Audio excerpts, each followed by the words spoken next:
Okay, so our cache finished. So let's have a look. Let's do it with our visualizer, I guess. So let's scrub through it.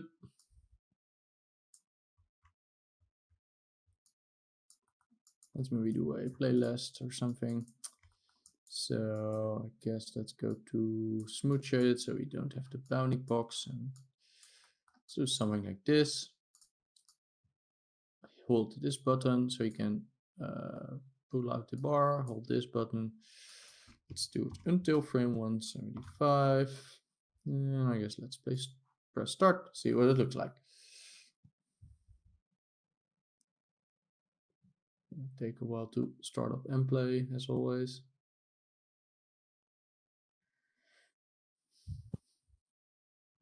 So you see, like, our pyro still sort of looks like we'd expect with the rebuilding and all. Of course, we could change the visualization settings, but all right. So now we're gonna be, and there's something there that looks a little bit weird. So gonna investigate what's up with that, because it shouldn't do this thing that it does here.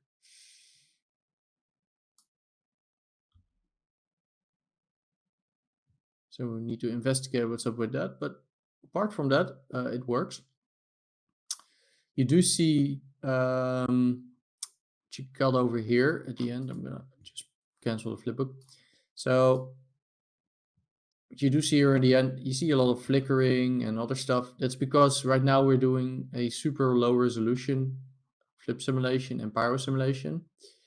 So this is where, like, at the end we will do a super high resolution with more oversampling and just more points. Like I said, I think my final flip sim had about 80 million points, which is really what you need to get a sort of stable result here without a lot of flickering.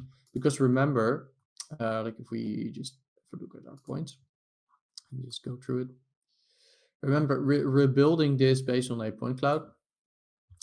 And right now there are a lot of gaps between certain stuff. So if you were to rebuild like some part over here, like we have 1 point here, it's going to be quite hard to like properly rebuild. As you can see, you could get big gaps between there. So you kind of need a lot higher resolution sim. I am going to investigate what's up with the sudden switch there. I think so. Let's look through it. So right, let's check frame 50. Gonna be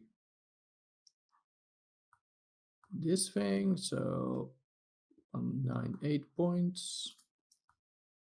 So that's also the case. Then let's say frame 51. Okay, so I think I figured out what the problem is. I think what's happening is we used a too low resolution settings for our flip sim. So what it's doing is it's and then it's reseeding it. So it's reseeding it with far less points than what we bring into there. So from frame 50 is loading in 2 million points. And then because of the lower resolution, it basically divides it by 4. So that's what that issue is with. And then of course, when we're rebuilding it, we don't have enough points to do that entire thing. So let's go in here. So we used 0.0, so 0.1 here. Yeah, okay, so that kind of makes sense because I guess if we were previewing at a sort of lower resolution pyrosim, we're using 0.028 here. And then over here, we're using 0.1. So that would kind of explain the difference.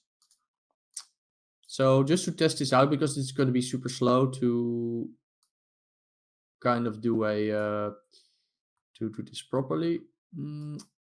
Maybe let's do a lower resolution piracy. I kind of okay. I'm gonna do a like I'm gonna simulate the flip. I'm not gonna do the entire sequence because it's gonna be slow. But just to check if the transition works smoothly, I'm gonna do a higher resolution sim.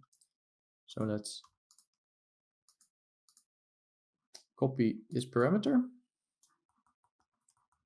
Go into the flip simulation.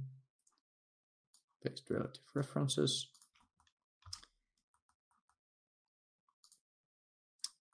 And something I missed, by the way, on these file caches, when you're using tops, then you have an option to delete results from disk. I really wish they would add that also on the file caches, because that would be super nice. Because now if I want to delete this file cache, I would need to navigate to this folder in order to do that. But anyway, diverging from the topic a little bit. So I guess let's just do a couple of frames because this is going to be a lot slower. I'm just going to cache from 50 to 65. Then I'm going to rebuild those frames and I'm going to see what that looks like. Then I don't have to run this entire scene for this test because we already verified that the rebuilding itself does work. It looks quite cool. Just need to fix this issue over here where it sort of and again, this is why you do something like this in just a simple test scene, because if you're going to run into these issues in your production scene where you're going to do super high resolution sims, it's going to be much harder to identify these issues because you have a lot of more stuff to deal with. So yeah, I'm going to press save to disk and then I'm going to get back when everything is done. So again, that's this part and this part. So let's press save to disk and I'll be right back. All right, so we're back. And if we look at our flip simulation here, which is going to start at frame 50, 2 million points, 5 million points. So we probably overdid it with the resolution and the, because we also have the reseeding, remember, but that's already looking better. So if we look then down here, the volume, you see, yeah, right now we are getting quite good quality. So you can see right now there's no problem in the transition phase. It actually has a very smooth transition. So again, I didn't do the entire simulation, but let's just flipbook a couple of frames from frame 40 to 65. So then we can just view the transition.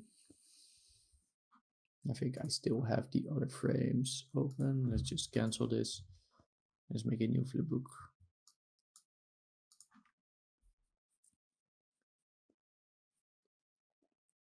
I think this should be pretty good now in this case. So, and then the transition will happen and you can see no issues.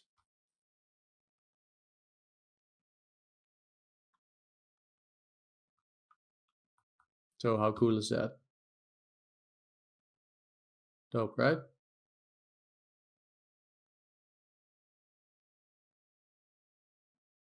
So again, this is as far as I cached, but you can see it's still looking good.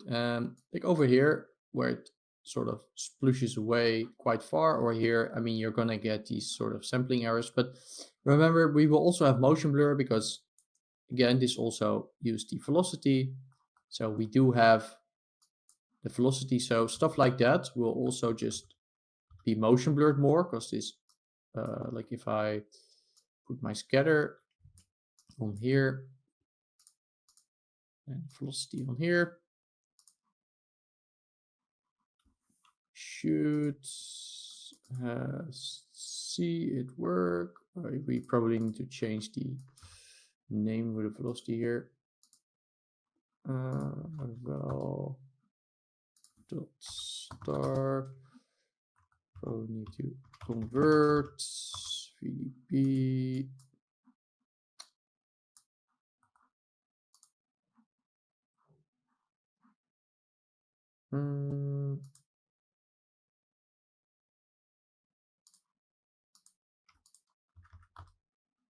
Let's have a look why this is not working.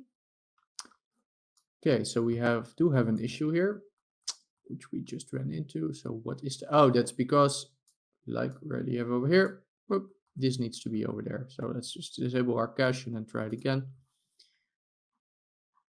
So let's so I forgot to link our create velocity in there. So again, this is why you do all these things inside a R&D scene. So let's do it like that. And we can remove the convert VDP.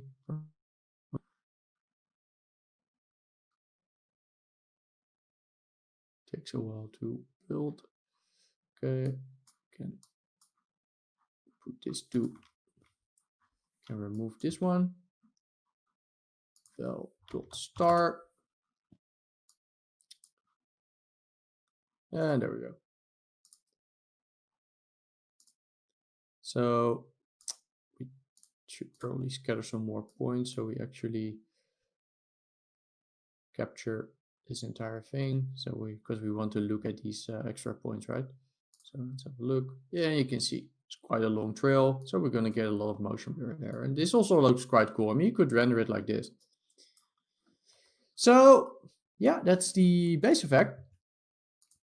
Let's continue with now creating our actual production scene. So that's going to be with the rigid bodies. So we're going to start with like making an environment. Then we're going to do the rigid bodies. Then we're going to implement that into our pyro simulation. And we're going to see how we can detail our pyro simulation and lots of other cool stuff. So let's continue to that part of the course with the main effect out of the way.